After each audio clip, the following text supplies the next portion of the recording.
ಎಲ್ರಿಗೂ ನಮಸ್ಕಾರ. ಎಲ್ಲ ಹೇಗಿದ್ದೀರಾ? ಬೇಸಿಗೆ ಕಾಲದಲ್ಲಿ ಡಿಹೈಡ್ರೇಟ್ ಆಗೋದು ಸಹಜ. ಆದರೆ ನಮ್ಮ ಹಾಗೆ ಗಿಡಗಳು ಸಹ ಡಿಹೈಡ್ರೇಟ್ ಆಗ್ತವೆ. ನಮಗೆ ಡಿಹೈಡ್ರೇಷನ್ ಪ್ರಾಬ್ಲಮ್ ಕಾಣಿಸ್ಕೊಂಡ್ರೆ ಹೈಡ್ರೇಟಿಂಗ್ ಪ್ರಾಪರ್ಟಿ ಇರುವಂತಹ ಕಲ್ಲಂಗಡಿ ಹಣ್ಣು ಅಂದರೆ ವಾಟರ್ ಮೆಲನನ್ನು ತಿಂತೀವಿ ಅಥವಾ ಅದರ ಜ್ಯೂಸನ್ನು ಕುಡಿತೀವಿ. ಈ ಹಣ್ಣಿನ ವೇಸ್ಟ್ ಸಿಪ್ಪೆಯಿಂದ ಗಿಡಗಳನ್ನು ಸಹ ಹೈಡ್ರೇಟ್ ಮಾಡಿ ಅವುಗಳ ಪಾಲಿನೇಷನ್ ಪ್ರಾಬ್ಲಮ್ ಸಾಲ್ವ್ ಮಾಡ್ಬೋದು. ಅಷ್ಟೇ ಅಲ್ಲದೆ ಈ ಸಿಪ್ಪೆಗಳನ್ನು ಗಿಡಗಳ ಬುಡಕ್ಕೆ ಮಲ್ಚಿಂಗ್ ಮಾಡೋದ್ರಿಂದ ಮಣ್ಣಿನ ತೇವಾಂಶ ಬಿಸಿಲಿಗೆ ಆವಿ ಆಗದೆ ಇರೋ ಹಾಗೆ ಪ್ರೊಟೆಕ್ಟ್ ಮಾಡುತ್ತೆ. ಈ ರೀತಿ ಗಿಡದ ಬುಡಕ್ಕೆ ಸಿಪ್ಪೆಗಳನ್ನು ಹಾಕೋದಕ್ಕೆ ಮಲ್ಚಿಂಗ್ ಅಂತ ಕರೀತಾರೆ. ಹಾಗಾದರೆ ಕಲ್ಲಂಗಡಿ ಹಣ್ಣಿನ ಸಿಪ್ಪೆಯಿಂದ ತಯಾರಾಗಿರೋ ಫರ್ಟಿಲೈಸರ್, ಇದನ್ನು ಗಿಡಗಳ ಸಮ್ಮರ್ ಕೂಲ್ ಡ್ರಿಂಕ್ ಅಂತಲೂ ಕರೀತಾರೆ. ಈ ಫರ್ಟಿಲೈಸರ್ ಹಾಗೂ ಸ್ಪ್ರೇ ಹೇಗೆ ತಯಾರಿಸೋದು ಅಂತ ತಿಳಿಸ್ಕೊಡ್ತೀನಿ. ಸೊ ವೆಲ್ಕಮ್ ಬ್ಯಾಕ್ ಟು ಅರಸಿ ಟೆರೆಸ್ ಗಾರ್ಡನ್. ಕಲ್ಲಂಗಡಿ ಹಣ್ಣಲ್ಲಿ ಸುಮಾರು ವೆರೈಟೀಸ್ ಇದೆ. ಇದನ್ನು ಸಮ್ಮರ್ ವಾಟರ್ ಮೆಲನ್ ಅಂತ ಕರೀತಾರೆ ಹಾಗೂ ಇದು ಹೇರ್ಲೂಮ್ ವಾಟರ್ ಮೆಲನ್ ಅಂತ ಕರೀತಾರೆ. ಹೇರ್ಲೂಮ್ ವಾಟರ್ ಮೆಲನ್ ಎಲ್ಲ ಸೀಸನ್ನಲ್ಲೂ ದೊರೆಯುತ್ತೆ. ಹಾಗಾಗಿ ನಿಮ್ಮ ಗಿಡಗಳು ಡಿಹೈಡ್ರೇಟ್ ಆಗ್ತಾ ಇದ್ದರೆ ಈ ಕಲ್ಲಂಗಡಿ ಹಣ್ಣನ್ನು ತಂದು ಇದರ ಹಣ್ಣನ್ನು ಬಳಸಿ ಸಿಪ್ಪೆಯನ್ನು ಈ ಫರ್ಟಿಲೈಸರ್ ಪ್ರಿಪ್ರೇಷನ್ಗೆ ಬಳಸ್ಬೋದು. ವಾಟರ್ ಮೆಲನ್ ಪೀಲ್ ಫರ್ಟಿಲೈಸರ್ ಮಾಡೋಕ್ಕೆ ನಾವು ಒಂದು ದಿನವಿಡೀ ನೆರಳಲ್ಲಿ ಒಣಗಿಸಿರೋ ವಾಟರ್ ಮೆಲನ್ ಪೀಲನ್ನು ತಗೊಂಡಿದ್ದೀವಿ. ಇದರ ಬಿಳಿ ಭಾಗವನ್ನು ಕಟ್ ಮಾಡಿ ಸಪ್ರೇಟ್ ಮಾಡ್ಬೋದು. ಸಿಪ್ಪೆಯನ್ನು ಒಣಗಿಸದೆ ಹಾಗೆ ಸಹ ಫರ್ಟಿಲೈಸರ್ ಪ್ರಿಪ್ರೇಷನ್ಗೆ ಬಳಸ್ಕೋಬೋದು. ಈ ರೀತಿ ಸಿಪ್ಪೆಯ ಬಿಳಿ ಭಾಗವನ್ನು ನೀಟಾಗಿ ಸಪ್ರೇಟ್ ಮಾಡಿ ಸಣ್ಣ ಸಣ್ಣ ಪೀಸಸ್ ಮಾಡಬೇಕು.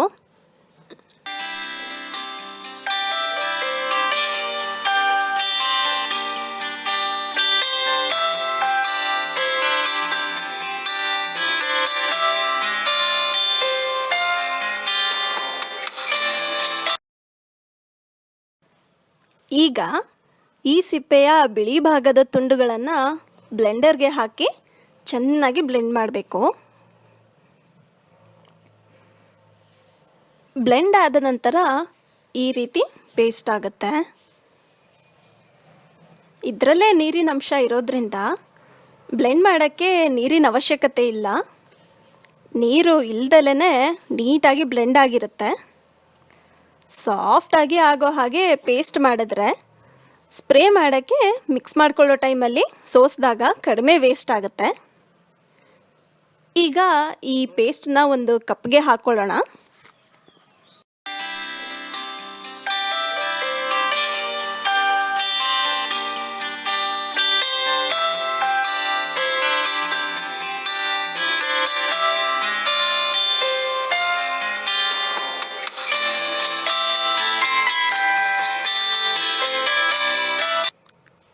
ಗ್ರಾಮ್ ಬೆಲ್ಲ ತಗೊಂಡಿದ್ದೀವಿ.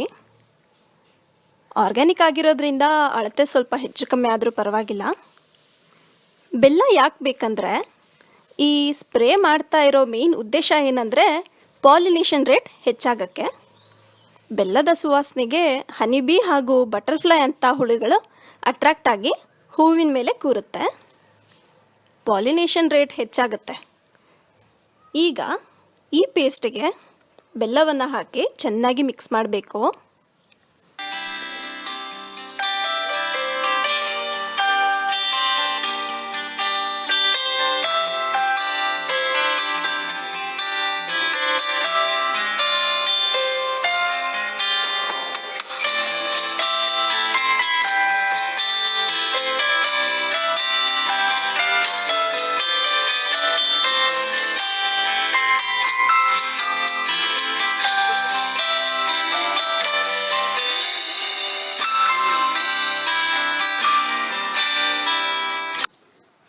ಮಿಕ್ಸ್ ಆದ ನಂತರ ಹೀಗಿರುತ್ತೆ. ಈಗ ಇದನ್ನು ಒಂದು ಬಾಟಲ್ಗೆ ಹಾಕಬೇಕು. ಇದರ ಕ್ಯಾಪ್ ಏರ್ ಟೈಟ್ ಆಗಿರಲಿ. ಗಾಳಿ ಆಡೋದ್ರಿಂದ ಬೆಲ್ಲದ ಸುವಾಸನೆ ಹೋಗ್ಬಿಡುತ್ತೆ. ಈಗ ಈ ಪೇಸ್ಟನ್ನು ಬಾಟಲ್ಗೆ ಹಾಕಿ ಸೀಲ್ ಮಾಡಿ ಬಿಸಿಲು ಬೀಳದೆ ಇರೋ ಜಾಗದಲ್ಲಿ ಇಡಬೇಕು. ಇದನ್ನು 7 ದಿನ ಫರ್ಮೆಂಟ್ ಆಗಕ್ಕೆ ಬಿಡಬೇಕು.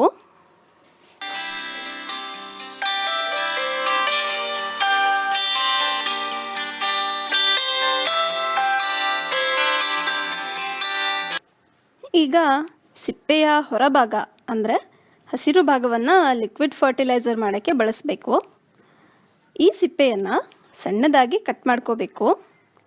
ಹಾಗೆ ವಿಡಿಯೋ ನೋಡೋದನ್ನು ಮುಂದುವರಿಸೋಕ್ಕೂ ಮುಂಚೆ ನಮ್ಮ ಚಾನಲ್ನ ನೀವು ಸಬ್ಸ್ಕ್ರೈಬ್ ಆಗಿಲ್ಲ ಅಂದರೆ ಕೂಡಲೇ ಸಬ್ಸ್ಕ್ರೈಬ್ ಮಾಡಿ, ಪಕ್ಕದಲ್ಲಿರೋ ಬೆಲ್ ಐಕನ್ನ ಓಕೆ ಮಾಡಿ, ಅದರಲ್ಲಿ ಆಲ್ ನೋಟಿಫಿಕೇಷನ್ಸ್ನ ಸೆಲೆಕ್ಟ್ ಮಾಡಿ.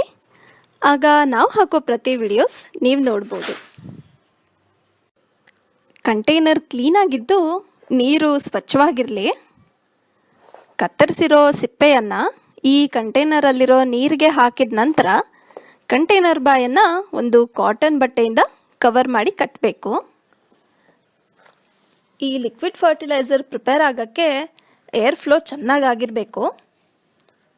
ಹಾಗಾಗಿ ಒಂದು ಕಾಟನ್ ಬಟ್ಟೆಯನ್ನು ಕಟ್ಟಬೇಕು. ಈಗ ಈ ಲಿಕ್ವಿಡನ್ನು ಸಹ ಬಿಸಿಲು ಬೀಳದೇ ಇರೋ ಜಾಗದಲ್ಲಿ ಇಡಬೇಕು. ಇದು ಸಹ 7 ದಿನ ಆದಮೇಲೆ ಗಿಡಗಳಿಗೆ ಹಾಕೋಕ್ಕೆ ರೆಡಿಯಾಗಿರುತ್ತೆ.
ಏಳು ದಿನದ ನಂತರ ಈ ರೀತಿ ಆಗಿರುತ್ತೆ. ಸಿಪ್ಪೆ ಪೂರ್ತಿ ಪ್ರಮಾಣದಲ್ಲಿ ನೀರಲ್ಲಿ ಕರಗಿರುತ್ತೆ. ಇದನ್ನು ಚೆನ್ನಾಗಿ ಮಿಕ್ಸ್ ಮಾಡಬೇಕು. 1 ಲೀಟರ್ ನೀರಿಗೆ 5 ml ರಷ್ಟು ಲಿಕ್ವಿಡ್ನ ಸೇರಿಸಿ ಚೆನ್ನಾಗಿ ಮಿಕ್ಸ್ ಮಾಡಿ.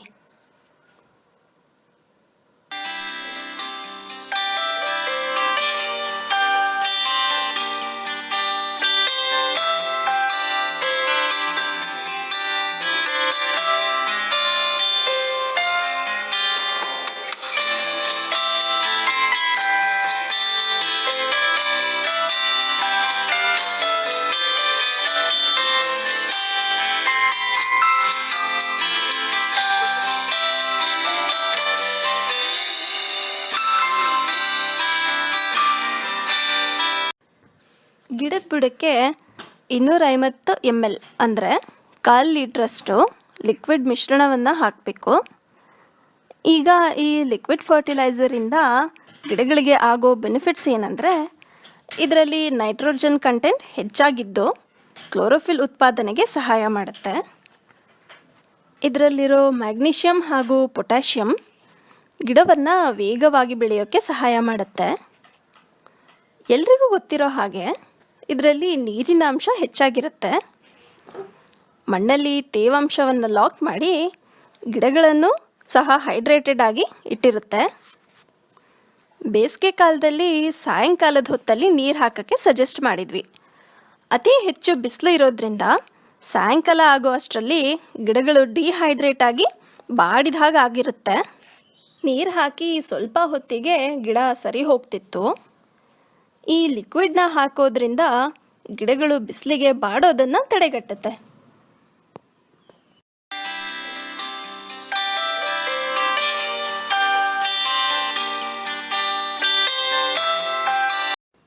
ಸ್ಪ್ರೇ ಪೇಸ್ಟ್ ಸಹ 7 ದಿನದ ನಂತರ ಗ್ಯಾಸ್ ಫಾರ್ಮ್ ಆಗಿ ಈ ರೀತಿ ಆಗಿರುತ್ತೆ. ನಾವು ಡೆಮೋ ಕೊಡೋಕ್ಕೂ ಮುಂಚೆ ಕ್ಯಾಪನ್ನು ಓಪನ್ ಮಾಡಿಬಿಟ್ಟಿದ್ವಿ. ಈ ಸ್ಪ್ರೈಟ್, ಕೋಕ್ ಅಂತಹ ಡ್ರಿಂಕ್ಸ್ ಬಾಟಲ್ನ ಓಪನ್ ಮಾಡಿದಾಗ ಹೇಗೆ ಉಕ್ಕುತ್ತೋ ಹಾಗೆ ಈ ಪೇಸ್ಟ್ ಸಹ ಉಕ್ಕುತ್ತೆ. ಸೊ ಹುಷಾರಾಗಿ ಓಪನ್ ಮಾಡಿ. ನೋಡಿ ಹೇಗೆ ಗ್ಯಾಸ್ ಬಬಲ್ಸ್ ಫಾರ್ಮ್ ಆಗಿದೆ. ಈ ಮುಂಚೆ ಮಲ್ಚಿಂಗ್ ಮಾಡೋದನ್ನು ತೋರಿಸಿದ್ವಿ. ಮಲ್ಚಿಂಗ್ ಕೇವಲ ಮಣ್ಣಲ್ಲಿ ತೇವಾಂಶ ಆವಿ ಆಗದೆ ಇರೋ ಹಾಗೆ ನೋಡ್ಕೊಳ್ಳೋದು ಅಷ್ಟೇ ಅಲ್ಲ, ಈ ವಾಟರ್ಮೆಲನ್ ಪೀಲ್ಸಿಂದ ಮಲ್ಚಿಂಗ್ ಮಾಡೋದ್ರಿಂದ ತೇವಾಂಶ ಆವಿ ಆಗೋದನ್ನು ತಡೆದು ಅದು ಮಣ್ಣಲ್ಲಿ ಸೇರಿದ ನಂತರ ಗೊಬ್ಬರವಾಗಿ ಗಿಡಗಳಿಗೆ ಬಲ ಕೊಡುತ್ತೆ. ಸೊ ಮಲ್ಚಿಂಗ್ ಮಾಡಿದ್ರೆ ಗಿಡಕ್ಕೆ ಡಬಲ್ ಉಪಯೋಗ ಆಗುತ್ತೆ. ಈಗ ಈ ಸ್ಪ್ರೇ ಪೇಸ್ಟನ್ನು 1 ಲೀಟರ್ ನೀರಿಗೆ 5 ಗ್ರಾಮ್ ಅಷ್ಟು ಹಾಕಿ ಚೆನ್ನಾಗಿ ಮಿಕ್ಸ್ ಮಾಡಬೇಕು. ಈ ಮಿಶ್ರಣವನ್ನು ಜಾಲರೆ ಮೂಲಕ ಸೋಸಿ ನಂತರ ಸ್ಪ್ರೇ ಬಾಟಲ್ಗೆ ಹಾಕಿದ್ರೆ ಉತ್ತಮ. ಸೋಸದೆ ಹಾಗೆ ಹಾಕಿದ್ರೆ ಸ್ಪ್ರೇ ಬಾಟಲ್ ಬ್ಲಾಕ್ ಆಗಿ ಹಾಳಾಗೋ ಚಾನ್ಸಸ್ ಇರುತ್ತೆ. ಸೊ ನೀರನ್ನು ಸೋಸಿದ ನಂತರ ಹಾಕಿ. ಇದನ್ನು ಗಿಡಗಳಿಗೆ ಸ್ಪ್ರೇ ಮಾಡೋದ್ರಿಂದ ಪಾಲಿನೇಷನ್ ರೇಟ್ ಹೆಚ್ಚಾಗುತ್ತೆ. ಗಿಡಗಳಲ್ಲಿ ಹೊಳಪು ತರೋ ಕಂಡೀಷ್ನರ್ ಆಗಿ ಕೆಲಸ ಮಾಡುತ್ತೆ. ಗಿಡದ ಎಲೆಗಳಲ್ಲಿ ಇರೋ ಕೆಲವು ಪೋರ್ಸ್ ಇದನ್ನು ಹೀರಿದಾಗ ಗಿಡಗಳಿಗೆ ಕೆಲವು ಪೋಷಕಾಂಶಗಳು ದೊರೆಯುತ್ತೆ. ಕಲ್ಲಂಗಡಿ ಹಣ್ಣಿನ ಸಿಪ್ಪೆಯಿಂದ ಇಷ್ಟೆಲ್ಲ ಉಪಯೋಗ ಇದೆಯಾ ಅಂತ ಆಶ್ಚರ್ಯ ಆದರೆ ಈ ವಿಡಿಯೋನ ಲೈಕ್ ಮಾಡಿ, ನಿಮ್ಮ ಫ್ರೆಂಡ್ಸ್ಗೆಲ್ಲ ಶೇರ್ ಮಾಡಿ. ಇನ್ನಷ್ಟು ಪಾಯಿಂಟ್ಸ್ ನಿಮಗೆ ತಿಳಿದಿದ್ರೆ ಕಮೆಂಟ್ಸ್ ಮೂಲಕ ತಿಳಿಸಿ, ಅಥವಾ ನಮಗೆ ಮೇಲ್ ಸಹ ಮಾಡ್ಬೋದು. ನಮ್ಮ ಮೇಲ್ ID arasiterracegarden.320@gmail.com. Support Organic Terrace Garden.